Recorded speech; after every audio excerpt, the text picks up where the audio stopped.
So yeah, good afternoon. This is Digital Archives Management Access Preservation, and it's the last of our Seedlings webinar in our webinar series. So they're all being recorded and they are all going to be posted on YouTube. Some are already up there. It's good to see some people. For those who I haven't met with or spoke with before, my name is Sonoy Nakasone, and I'm the community archivist on the UNC Chapel Hill Library's Community-Driven Archives project. So we'll spend half of the time with me talking and then about 20 minutes doing some exercises where you're applying what we've been talking about, and then a few minutes for questions at the end. Okay. So before I get started, I just want to take a second to remember my mom and wish her happy birthday today. This is her birthday. Awesome. Mom, happy birthday. Oh, sweet. Okay, so that was just a second. Sorry, Mom. Sorry, Mom. Got the important stuff out of the way now. Okay, so I promised to talk about digital archives today, but first I want to review and reinforce some ideas that we learned about in previous webinars, starting with what is an archive. The Society of American Archivists, SAA, says archives are permanently valuable records of people, businesses, and governments. SAA also says that this word archive can refer to an organization that collects these permanently valuable records or buildings that store these records. So the word has a couple of variations, but this is a really helpful definition if you ever get stuck. It's short, it's sweet, feel free to use this. But I do sometimes get tripped up by the word permanent. I mean, how do you know that something is permanently valuable? In my opinion, it's really hard to figure that out. So while this definition is good and is helpful, I want to suggest two additional ways to think of archives. So two additional ways to think of archives are activity and value. By activity, I mean that you're still working on something. So if you're still processing or editing a video together, if you're still writing a paper, still adding data to a spreadsheet, it's not archival. For value, rather than looking at something as being permanently valuable, I like to think of archival value as being valuable for an indefinite period of time. So that could be permanent, but it could also be until a goal is achieved, or even until a person or an organization ceases to be. So in this sense, it depends on who determines value and what the goals are. So I want to share 3 case studies to illustrate what I mean by value for indefinite periods of time. So this first one is that of tax returns in a presidential library. The average person is advised to retain tax returns and other financial documents for about 5 years. This kind of rule of thumb is often referred to as a schedule, and it helps people in all kinds of industries manage records for specific periods of time. So in the financial world, the 5-year schedule is often used because this is the period of activity that's reviewed during audits or credit checks, things like that. But a presidential library may consider tax returns of a president to be part of the public record and therefore permanently valuable. So here's a second case study. This is of my personal archives. I have nearly all of the cards and letters that anyone has ever sent to me. But a few years ago, I decided to change my collection development policy. I decided to weed out or throw out all of the things from people that I don't care about, with a few exceptions. And I also decided to weed out cards that don't have any other information on it except for who gave it to me, but there are a couple of exceptions here too. So for sentimental reasons, I keep every single card my grandma sent me, even if it says, "Love Grandma," and that's it. And so I have dozens of these cards, and they provide very little informational value, but they've got tons of sentimental value. So my preference for this archive is when I die, it'll die with me, at least if I have anything to say about it. You know, it's really just for me, and I don't really want it to have a life beyond, beyond my life. Okay, so here's the last case study for a while. This is of the Texas Band of Yaqui Indians. They have a Facebook page that they use as an archive. The purpose of this archive is to gather and share public documentation that would support their campaign for tribal recognition. Possibly after they achieve this goal, the archive may not have value for them anymore, and they would possibly disband the archive. I mean, they may keep it later, but you know, the goal is really for them to achieve tribal recognition. So in the interest of time, let's do this through chat so we can keep moving. But I want you to take a moment to choose one of these questions to respond to in the chat box. I'm going to try to paste them in to the chat right now. And so we can get a little side conversation going in the chat. If it's too distracting to type while I'm talking, then, you know, please just take some time to reflect on these later. Oh, and the questions for those of you who might not be able to see this or see this well is, what's one thing that has value specifically to you as an individual? What's one thing that has value to your family that others might not understand? Or what's one thing that has value to your community that outsiders wouldn't get? Okay. Question, Snow White, are you talking something that is tangible or? It could be, yeah, well, let's stick with tangible. That's a good question. Okay. Yeah, let's stick with something tangible. Yeah. It doesn't necessarily need to be, but maybe for this, it might be easier to think about it that way. Thanks for asking. So okay. So now I want to revisit and rework something that John Gartrell, our webinar presenter in March, talked about. He mentioned that there were different types of archives, and he highlighted teaching archives, research archives, and preservation archives. I'd like to simplify this model even further and put archives into two categories, just for the purposes of this presentation: archives for access and archives for preservation. So access, making something available; preservation, keeping something unchanged. We'll talk a little bit more about that later. Possibly you might be asking, but Sonoy, don't archives both provide access and preservation? Well, yes, ideally they do. But in reality, many archives choose to focus on one, or focus on one more than the other because of time and resources, and also based on goals and values. So let's look at this in the context of those case studies that we talked about before. For my personal archive, preservation is way more important than access. I actually don't want anyone to access these. I don't really access them myself. I just care about keeping them. It's way more emotional for me. For the Texas Band of Yaqui Indians, they're way more interested in making sure that the community has a shareable place to store these records as they work towards the goal of tribal recognition, rather than being concerned about whether they're going to be around for 50 years, unless that's how long it takes. And then finally, presidential libraries are often created as a public good and keep records, you know, quote unquote, forever. So for this type of library or archive, preservation and access kind of go hand in hand. It's important to remember that there is a distinction between access and preservation, because one, you don't have to do both, but also if you do both, you might want to use different tools and techniques to achieve either goal. Okay, so finally, we're going to talk about digital archives. So why didn't I start with talking about digital archives? The reason is because digital archives is everything that we just talked about. So they're inactive records that are valuable for an indefinite period of time. Plus, they're digital, meaning they are computer files. Digital records come in two different flavors. They can be born digital, meaning the original content was created in a digital format. For example, Microsoft Word file or a sound recording on your phone.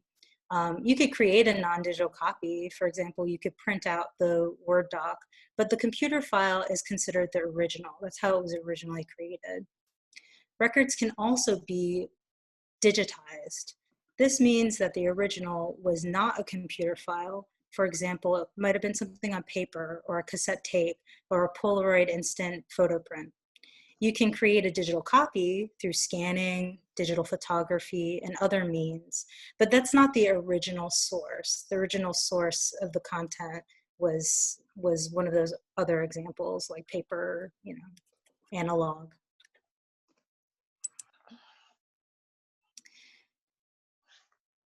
So I want to talk about access and preservation in terms of digital archives. And I'm going to start with preservation because I think if we understand a little bit more about digital preservation, it might help us to understand digital access better. So preservation considers two components, keeping files and keeping files unchanged. When we talk about keeping files, there can be some challenges. Files can be accidentally deleted. I know I've done this.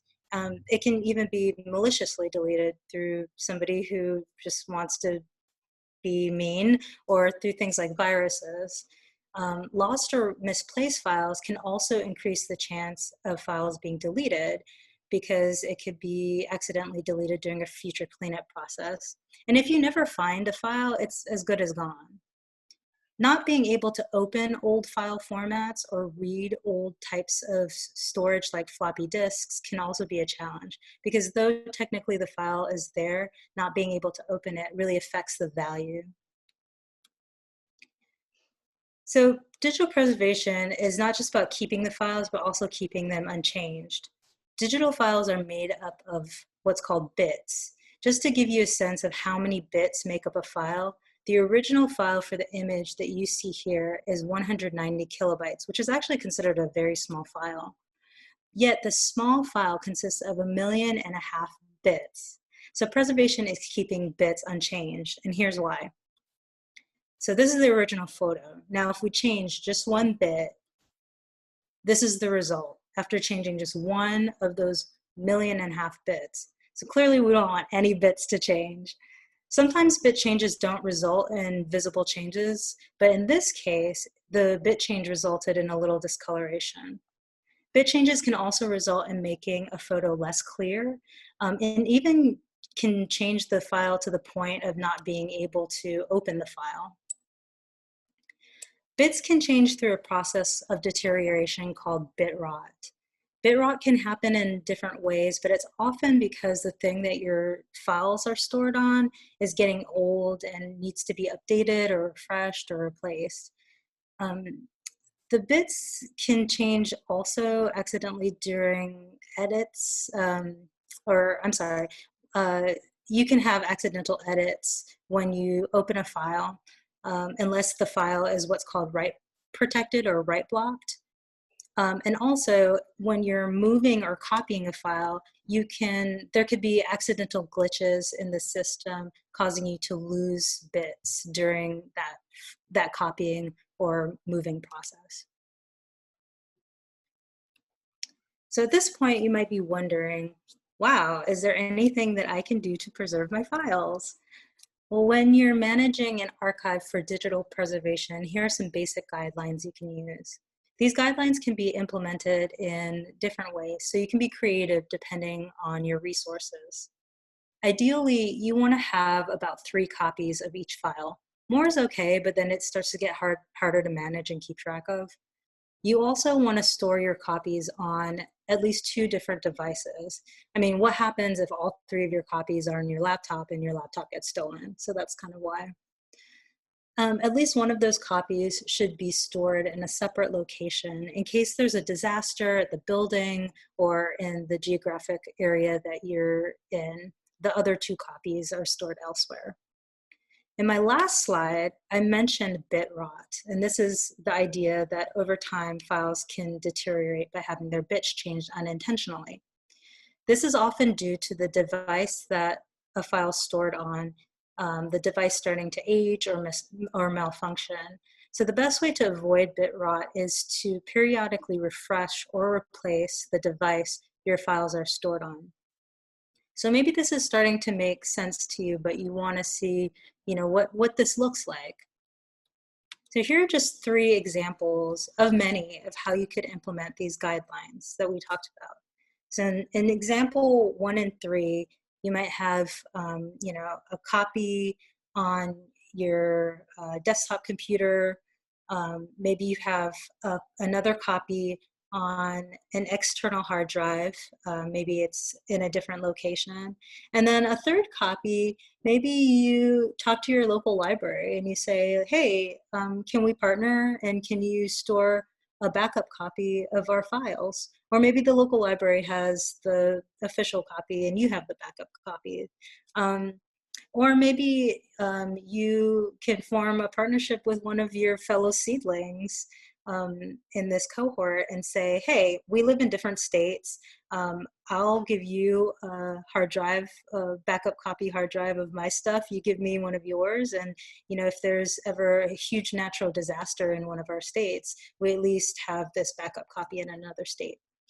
In the second example, that third copy, you might decide, I'm going to put that on the cloud. I'm going to put that in Dropbox or in Google Drive. So it kind of depends. There are lots of different options, and these are just 3. In all 3 options, you also want to have some kind of plan for how often you're going to replace or refresh your device that the files are stored on. So that could be every 5 years, it could be every 10 years, staggered, but you don't want to wait too long.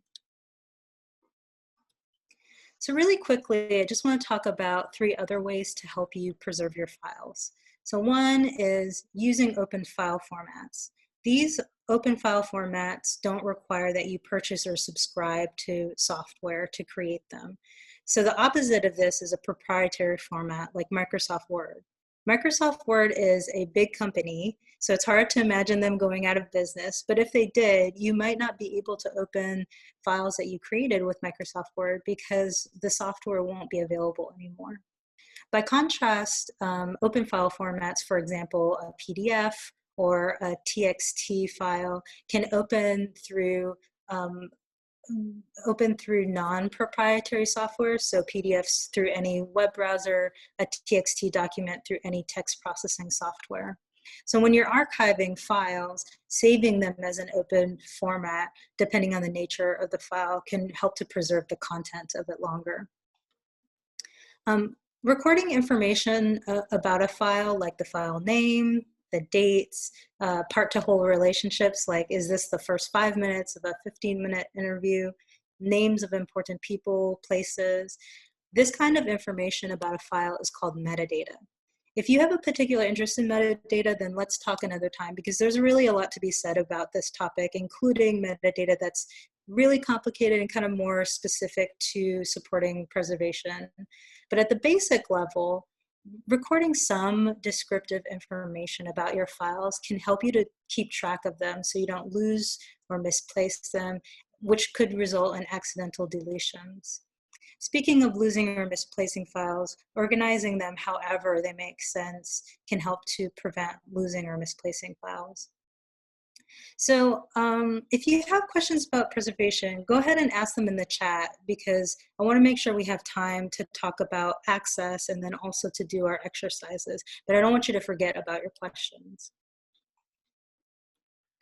Okay, so whereas preservation is about keeping things and keeping them unchanged, access is about making them available.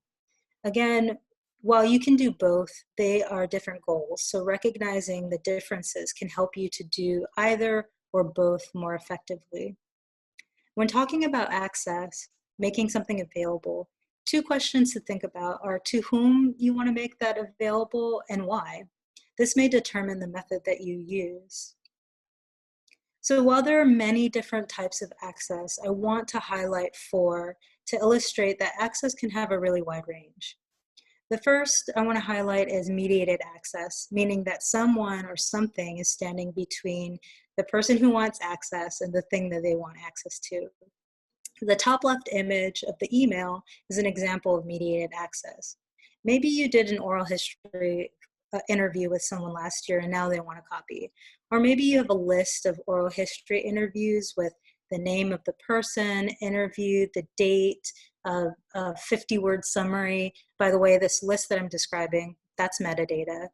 Maybe that list is printed in a company newsletter or at the local library, or maybe it's just on your website. If someone sees something from the list that they want a copy of, in both cases, they could email you this request and you could email them the file back. So that's mediated access, or that's one example. On-site access is when you make something available only when somebody physically comes down to a specific location, like your archive building, your house, your museum, etc. The upper right image is of an iPad and headphones set up at the Museum of Contemporary Art in Sydney, Australia. The iPad might be displaying audio and visual content that's only made available when you're at the museum. Although Facebook can be public and private, I'm using this as an example of access to a closed group. So it could be paid subscription, it could be a family membership, it could be community membership, some other type of group membership. When we talked about the Texas Band of Yaqui Indians using Facebook to gather tribal recognition documents, that was an example of membership access. The bottom left image is the Eastern Kentucky African American Migration Project website. So although the primary audience for this website are African Americans from Kentucky or the greater Appalachian region, the website provides public access for a number of reasons. Oh, and I'm sorry, this is an example of public access. So one reason is because the group that it's trying to reach is widely diasporic. Another reason is because the website wants to encourage scholars to do more research on this community to make sure that it becomes part of textbooks and the history that we teach people. And lastly, it's public because it's really this one-stop shop that pulls together resources that's already publicly available online. So it's just adding an extra layer of access. So when providing access, think about what you're providing access to. You can provide access to a file, but not the ability to download it. Some people might want to learn something or experience something without having their own copy. Netflix is a great example of that. YouTube, you watch these things, you stream them, but you don't necessarily download a copy of them. You can also provide access to information about a file or an item, aka the metadata, but not to the item itself. And you might want to do that because you want people to know you have something, but you want to be picky about who gets access to it. One reason it's important to understand the different goals behind access and preservation is that preservation formats and access formats can differ. For example, Tiff files are uncompressed files. They are usually really large because they have every last bit that makes up the file. For that reason, they're excellent for preservation. Compressed files, such as JPEGs, are smaller because the bits have been strategically removed to make them smaller without you noticing a huge difference in the file. Because JPEGs are smaller, they're great for downloading, sharing, using in slide presentations. So they're great for access. Whereas you may want 3 copies of a Tiff file preserved somewhere. For access purposes, you may create a JPEG copy that's easier to upload and download for sharing. And there may also be some accessibility issues with things that are better for preservation than with files that are better for access. So those are also considerations. Again, metadata or information about your files and items can be really important for access. It can tell people more about a file or an item without them actually having to see it. If done well, metadata can be used to create helpful search tools. I mean, have you ever gone shopping online and Zappos, DSW, Target, and you can filter by a type of shoe or the color of something? That information is all metadata, and without that, you wouldn't be able to narrow your search. In the same way, metadata for your files or your items can help people find what they need more easily, but also understand what it is they've found without having to read the whole thing or listen to the whole thing or even open the file. Okay, so I think it's quiz time. We'll just do your best. We're going to try a few quiz questions before we get into our exercises. So a lower resolution file on your social media account provides access but hinders preservation because A, lower resolution reduces the number of bits in a file, which changes the file. B, lower resolution is uglier, or C, smaller images are harder to organize. What do you think it is? Do your best, make your best guess. Any thoughts? Okay, so Shaitra thinks A. Anybody else? Phyllis says, what's the one? Oh, thanks. Heather thinks A. Anybody else? Phyllis, are you asking me that question? If you are, I can share that later. Okay, great. So for those of you who think A, I'm just going to go ahead and spoil it. You're right. Yes, exactly. You want all of the bits. So lower resolution is great for the access, but maybe not so much for the preservation. Okay, here's another quiz question. I promise I only have 3 of these total. So what's one way to improve preservation for sound files stored on a computer used by visiting patrons? A, don't let them see the file. B, keep 3 copies of the original file on at least 2 different devices. Or C, only let visitors you trust see the files. Okay, so we've got some guesses. We've got an A, we've got some Bs. Okay, I'm gonna go ahead and spoil it for you. It's B. Yeah, you want to keep 3 copies. This is what we call this is the 3-2 part of the 3-2-1, and I have a slide about it a few slides back. So when we share these slides, you'll see that. Yeah, we want to keep 3 copies of the original file on at least 2 different devices. Okay, here's the last one. You want to share videos, but your patrons complain the uncompressed files you share are too big. You could A, create an access copy that's compressed or lower resolution and share that. B, tell your patrons, too bad. Or C, don't share the video. What do you think? Okay. We have a couple people saying A. Any other guesses?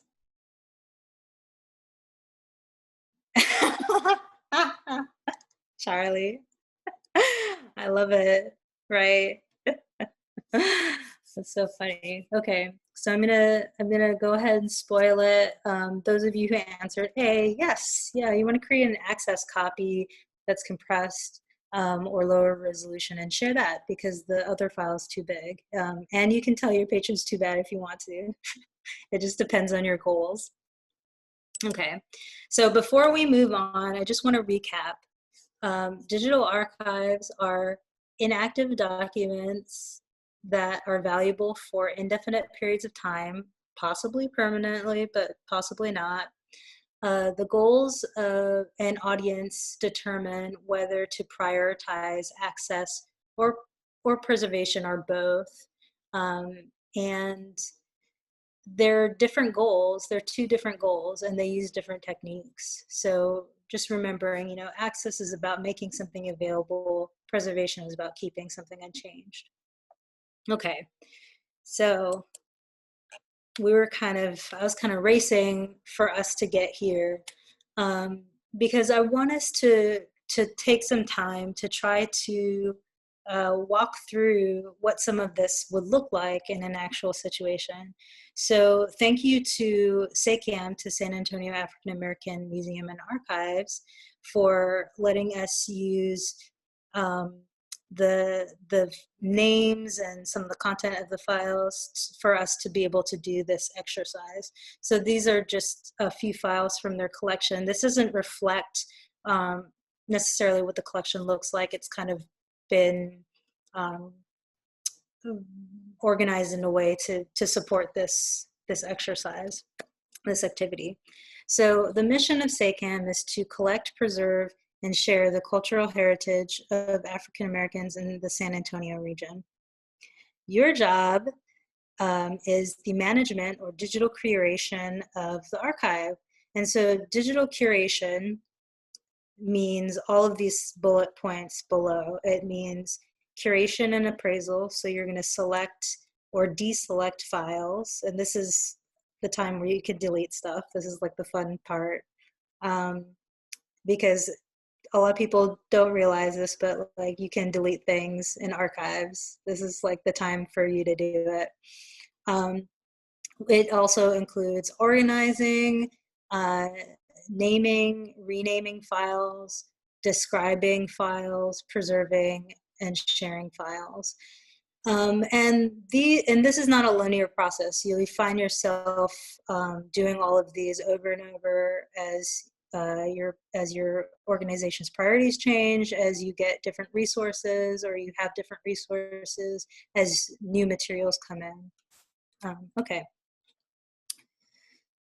So this is the first step, or at least it will be the first step for us. It's not always the first step, but it'll be the first step for us. We're gonna do some curation. We're gonna decide what's in and what's out. And again, this might depend on the mission and goals of your organization and resources like storage. But two questions that you could ask yourself are, is it archival and is it a duplicate? And when you're thinking about, is it archival, is it important to your mission? And is it like a finished thing? Are you still working on it? It's that question of activity. If you're done working on it, then it's archival. So we're gonna look at a couple examples. So I'm gonna play two files. I hope that the sound will be okay. And we're gonna talk about this, okay?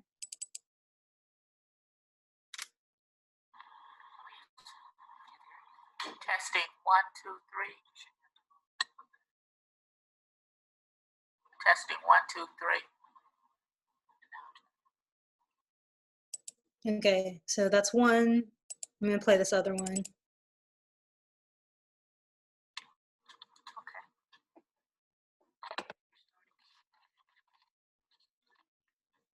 Today is September the 3rd, 2019. The time is 2:29 p.m.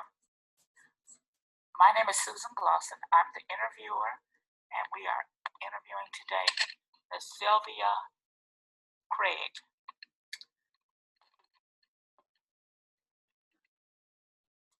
Okay, Ms. Craig, can you give us a little bit of your history, where you were born? Well, I was born in Cairo, Georgia. What county is that in? Georgia. Okay, so that's just a little bit of that. Spoiler alert, Sylvia Craig goes on to talk about things related to San Antonio, so, don't worry about that. So one of the things that we want to ask about is we have two files for this Sylvia Craig interview. Oh, actually, we have 3 files. So we also have this picture of Sylvia. So we have these 3 files. And so one question is there anything that we want to keep? Is there anything we don't want to keep? And do we have additional notes or thoughts about these files? And this is just from a curation standpoint. So is it archival, important to the mission, finished working on? Is it a duplicate? Let me pull this up again, maybe make this smaller so we can see. So we've got these 3 files.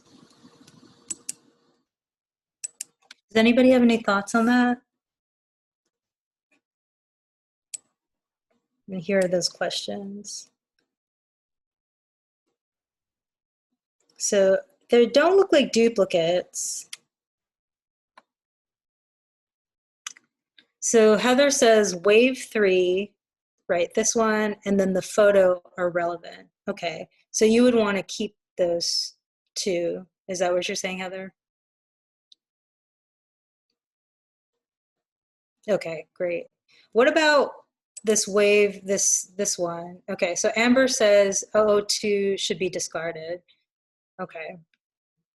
Do you all generally agree? And Amber, tell me a little bit more about why you're suggesting that.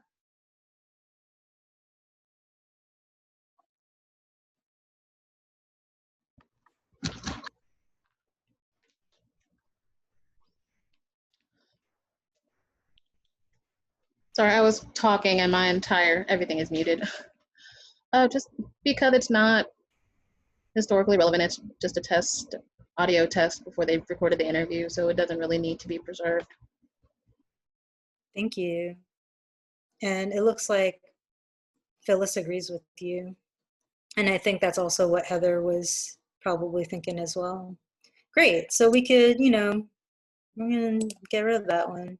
Yay! You can delete things, it's okay. Okay, so here's one that might be, you know, like a little, maybe a little more difficult. I don't know. We'll see. So we have this interview, and it's an interview in 8 files. And then we have the same interview. Oh, wow. We have the same interview, and it's in 1 file. It's the same content. So we do seem to have a situation where we have a duplicate. And then we have to ask ourselves about these questions.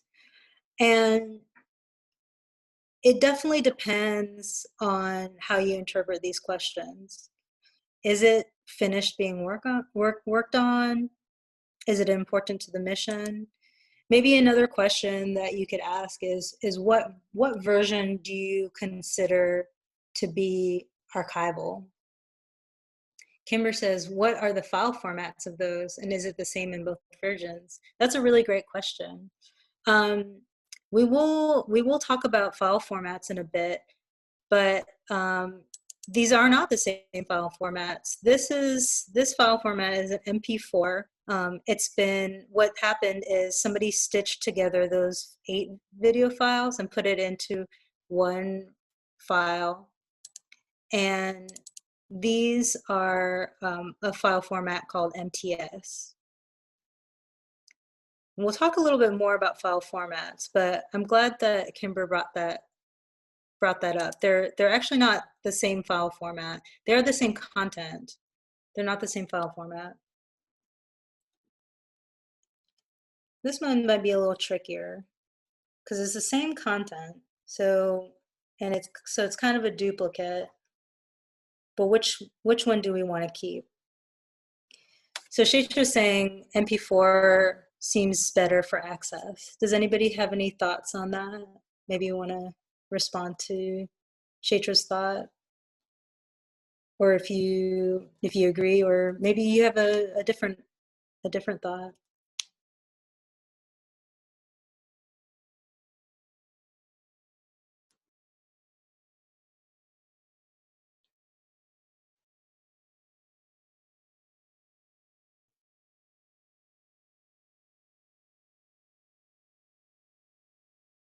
Okay, so Kimber says it could be nice to have both if you wanted smaller clips for an exhibit or something like that. Yeah, that's true.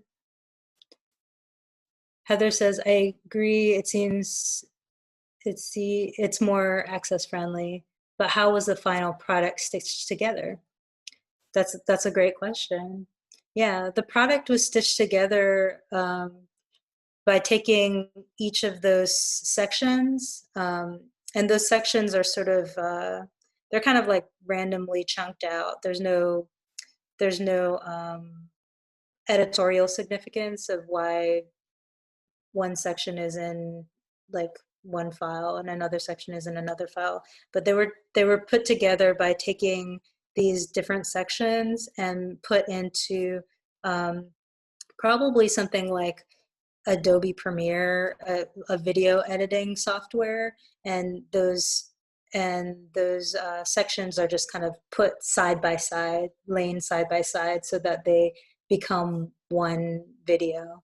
So there's no added filler content, and there's also no chopping off of content, or there's no editing down of content.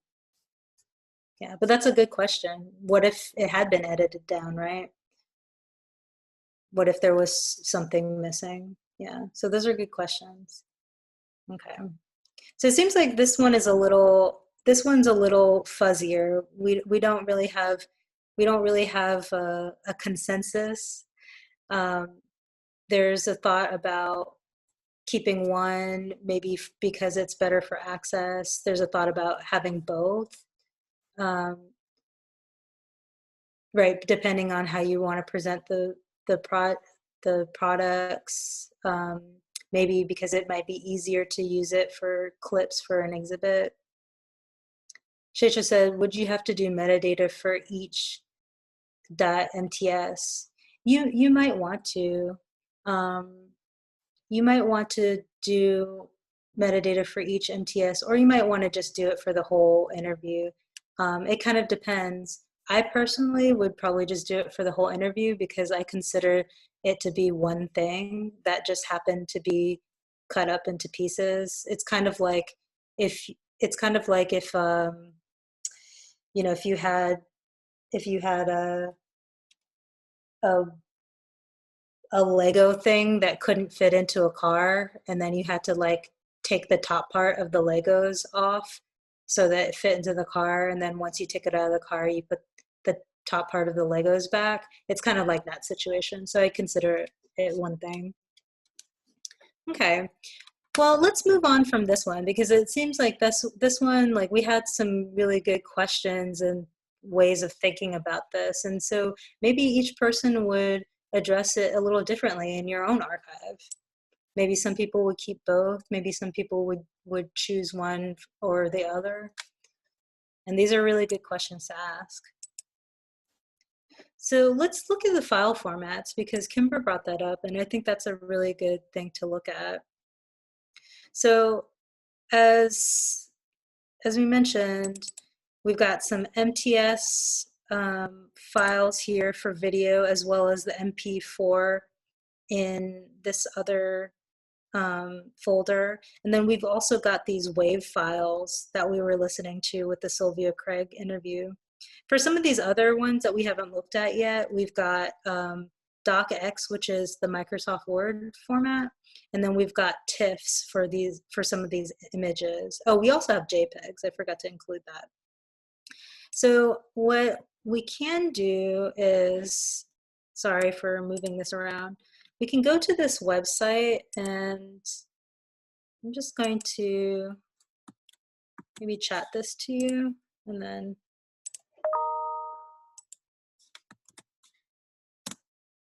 I'm gonna chat this to you, and feel free to use this. Maybe we can do this together as well. Okay, so this is a great website. It's from the Smithsonian Institution Archives, and it suggests these digital preservation formats. So if we want to do digital preservation, here's the primary recommendation, and here's a secondary recommendation. So anything from here would be fine. So if we wanted to look at the video formats first, like let's look at these video formats. So we have MP4 in our collection, we have MTS, and we have WAV in our collection. So if I look up video,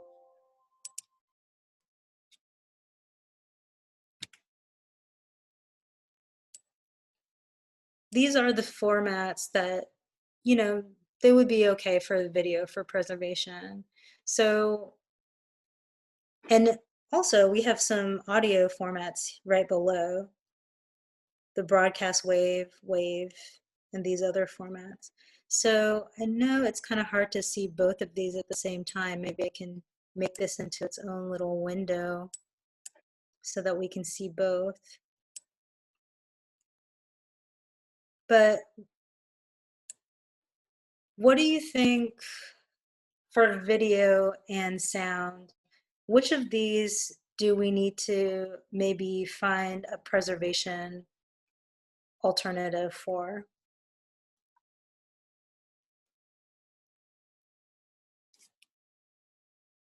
Right now, we're just looking at these video.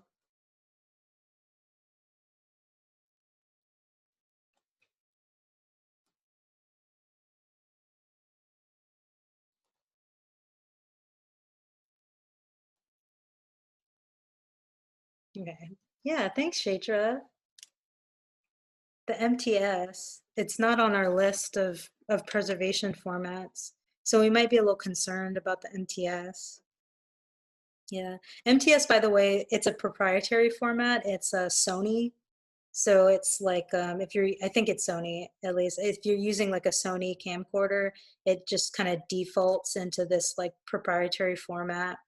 And you can save it as a different kind of, you can convert it to like an MPEG-4 or a Motion JPEG 2000 or a MOV or an AVI, like any of these preservation formats.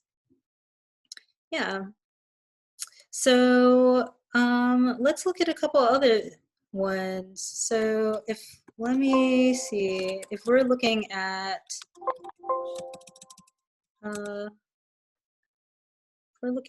okay, text and word processing applications.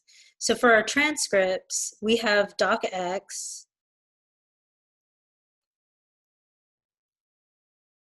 and when we look at the primary or secondary preservation formats suggested, we've got these as the secondary, and we've got these as the primary. So for preservation purposes, docx might not be the format that we want to go with. But for access purposes, it might be, because, you know, a lot of people are familiar with Microsoft Word, so that might be easier for people to use. And then we have the Tiff. Okay, so we have a Tiff here. You can do 1F or 2. I think both are acceptable. But we have a Tiff here, and Tiff is actually on this list of primary preservation formats. So we're pretty good there.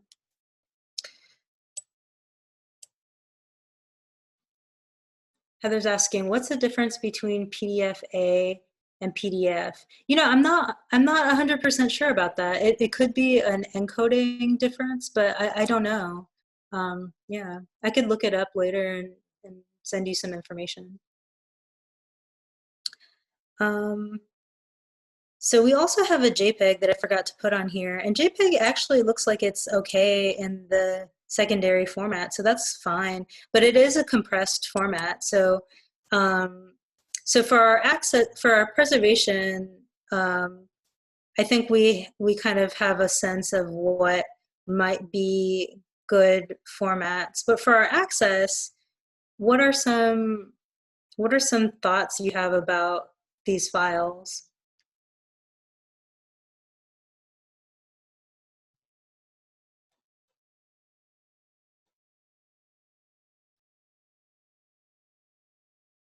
Do we want to use any different file formats? Our TIFFs are pretty big. Heather says not everyone's able to open certain formats. That's true.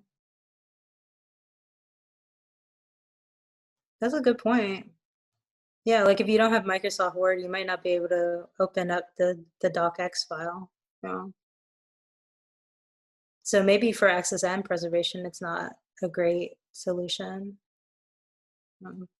Well, if you have more thoughts on that, feel free to add that to the chat. Maybe just for time purposes, I want to make sure we've got at least 5 minutes at the end to talk about questions. But I do want to just really quickly try to talk a little bit about metadata or describing your files. We may not have too much time, we're like 2 minutes, but so this is basic information to help people find something or understand what something is. So for example, you might want to have dates, names of people, places, organizations, what kind of thing it is, a photo, a letter. But the important thing is to, be consistent. So for our Sylvia Craig interview,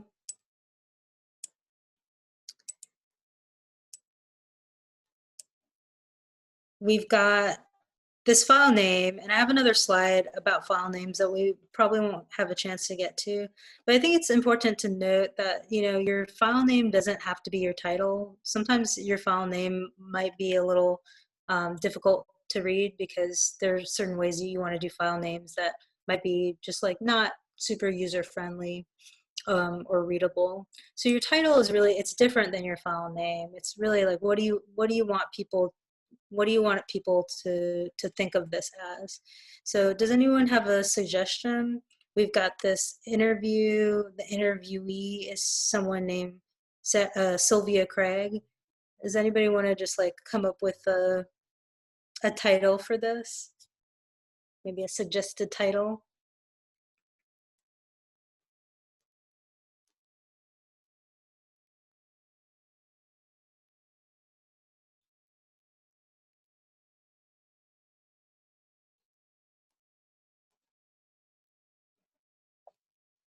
Okay, so Shatra says, Glosson interview Craig.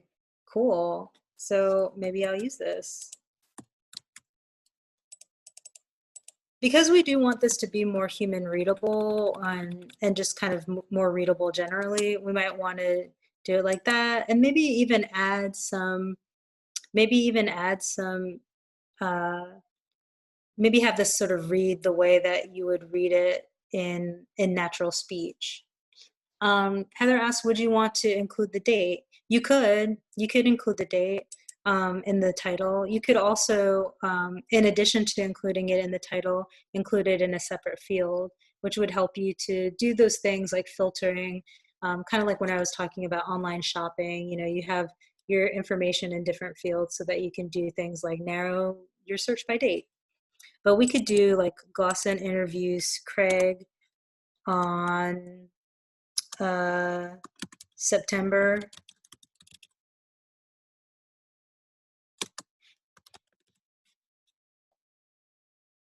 2019.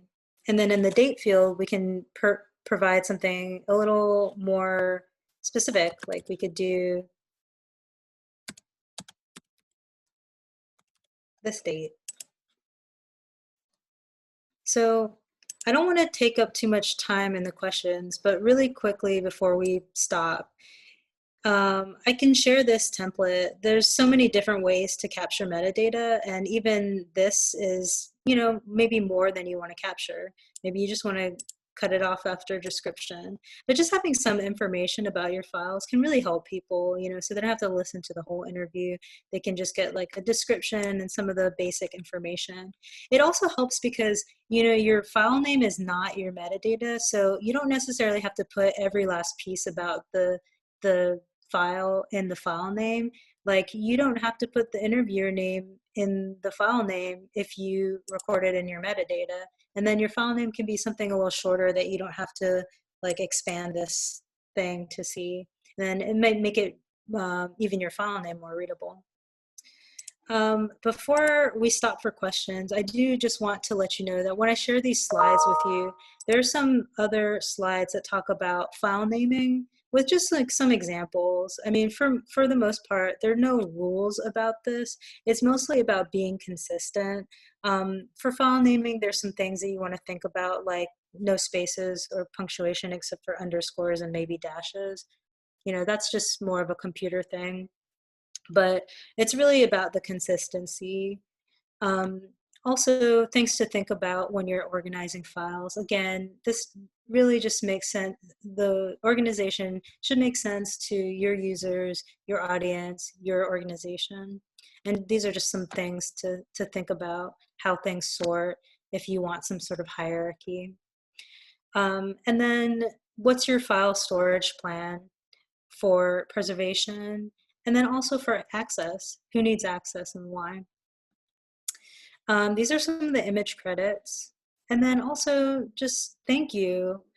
Special thank you to SayCam again for letting us use the images and files for the exercises.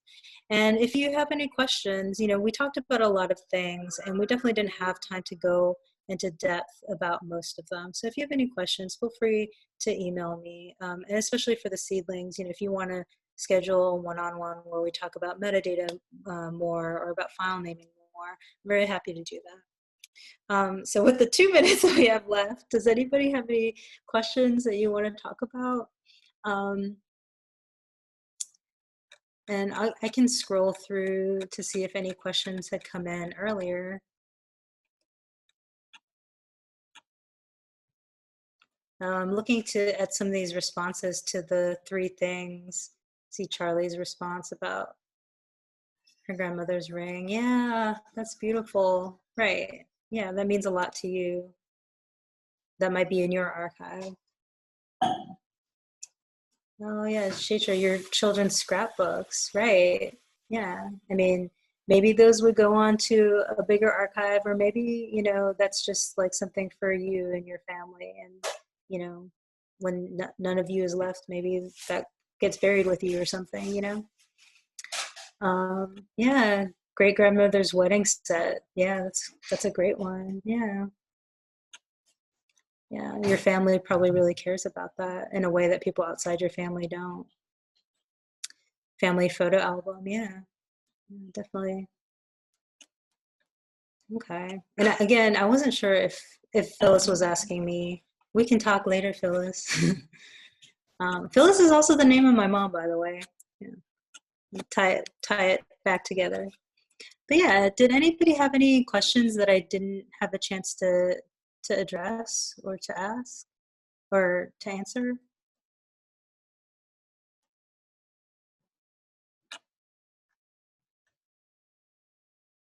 What's the biggest difference between preservation decisions? Oh, between digital and analog? Oh, anything we should keep in mind? Oh, biggest difference. I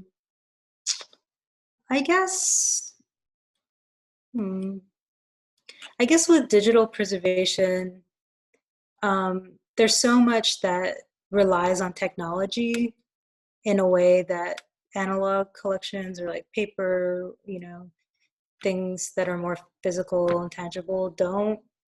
So it can be overwhelming when thinking about digital preservation. And I think that's one of the biggest differences is that like it's so tech heavy.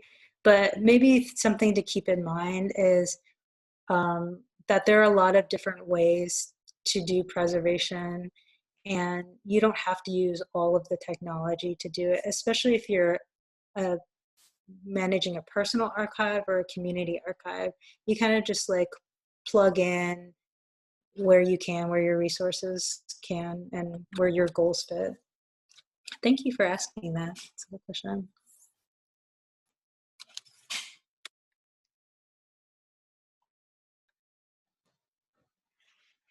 Okay. Okay, well, thank you so much for joining us. Let me know if you have any things that you want to talk about. Thank you.